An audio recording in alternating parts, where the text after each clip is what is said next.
సూర్యాపేట జిల్లాలో మంత్రి ఉత్తమ్ పర్యటన, జాన్పహాడ్ ఎత్తిపోతల ప్రాజెక్టు నిర్మాణ పనుల పరిశీలన. ఖర్చు ఎక్కువ, సాగు భూమి తక్కువ, గత బీఆర్ఎస్ పాలకులపై ఫైర్.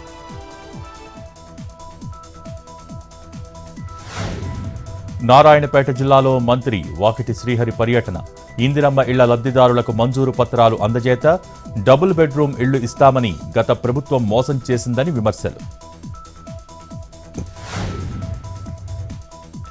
సిట్ దర్యాప్తు టైంపాస్ వ్యవహారంలా ఉంది. ఫోన్ ట్యాపింగ్ నిందితులను అరెస్టు చేసే దమ్ము లేదన్న రఘునందన్, వాంగ్మూలం ఇవ్వాలని నాకెందుకు నోటీసులు ఇవ్వలేదని ప్రశ్న.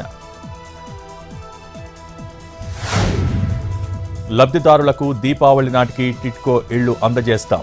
ఆర్థిక కష్టాలు ఉన్నా సంక్షేమం, అభివృద్ధికి సమ ప్రాధాన్యతను ఇస్తున్నామన్న నారాయణ, గ్రామీణ ప్రాంతాల్లోనూ అన్న క్యాంటీన్లు ఏర్పాటు చేస్తామని హామీ. హైదరాబాద్ జీహెచ్ఎంసీ ఎదుట అవుట్సోర్సింగ్ ఆటో డ్రైవర్ల ఆందోళన, 3 నెలలుగా వేతనాలు ఇవ్వటం లేదని నిరసన. సిటీఓ శ్రీనివాస్కు మొరపెట్టుకుంటే అసభ్యంగా మాట్లాడుతున్నాడని ఆవేదన. వెంటనే పెండింగ్ జీతాలివ్వాలని డిమాండ్. అంబేద్కర్ కోనసీమ జిల్లాలో గైన్ విస్ఫోటన జరిగి నేటికి 11 ఏళ్లు. ప్రమాదంలో 22 మంది మృతి, పలువురికి తీవ్ర గాయాలు. ఇప్పటికీ బాధితులకిచ్చిన హామీలు నెరవేర్చలేదని ఆవేదన. పనిచేసే ముఖ్యమంత్రికి, పనికిరాని ముఖ్యమంత్రికి చాలా తేడా ఉంది. మాజీ సీఎం జగన్పై ఎమ్మెల్యే కొండయ్య ధ్వజం. ప్రకాశం జిల్లాలో ఆగి ఉన్న లారీని ఢీకొన్న మినీ వ్యాన్. వ్యాన్లో 8 కోట్ల విలువైన బంగారం ఉన్నట్టు గుర్తింపు. నెల్లూరులోని జాయలుకాస్కి తీసుకువెళ్తుండగా ప్రమాదం. ఒంగోలు బైపాస్ రోడ్డులో ఘటన.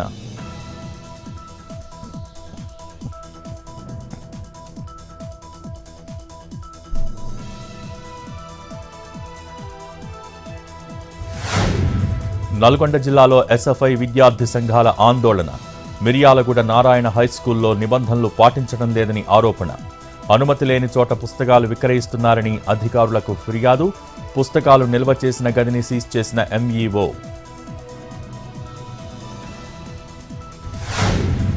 పల్నాడు జిల్లా అత్తాపూర్లో వివాహితపై అత్యాచార యత్నం.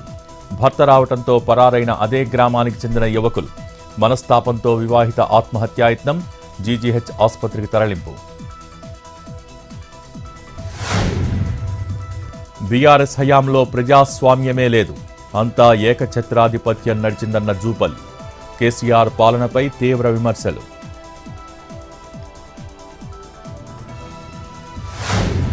సికింద్రాబాద్లో జగన్నాథుడి రథయాత్ర ప్రారంభం. ఇస్కాన్ ఆలయం నుంచి ప్రారంభించిన తలసాని, హరిహర కళాభవన్, మోండా మార్కెట్ మీదుగా ఊరేగింపు. భారీగా పాల్గొన్న భక్తులు.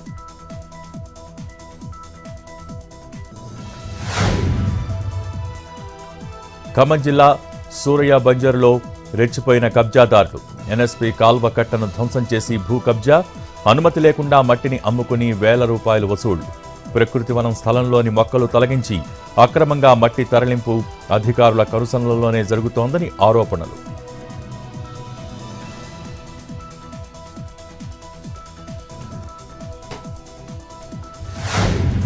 అనంతపురం జిల్లా చిన్న పప్పూరులో ఒక టీచర్, ఒకే విద్యార్థి. కొట్టాలపల్లి, కాసేపల్లి ప్రభుత్వ పాఠశాలల్లోనూ ఇదే తీరు. ఇంటింటికి వెళ్లి అవగాహన కల్పించిన ప్రైవేట్ స్కూళ్లకే పంపుతున్న తల్లిదండ్రులు.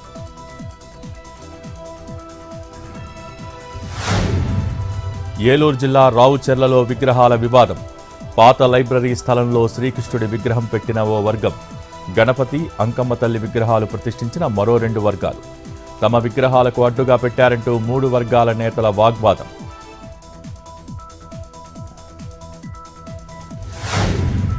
శ్రీ సత్యసాయి జిల్లా నల్ల చెరువులో క్షుద్ర పూజల కలకలం. క్రికెట్ స్టేడియంలో పూజల ఆనవాళ్లు, ఆందోళనలో క్రీడాకారులు. చర్యలు తీసుకోవాలని విజ్ఞప్తి.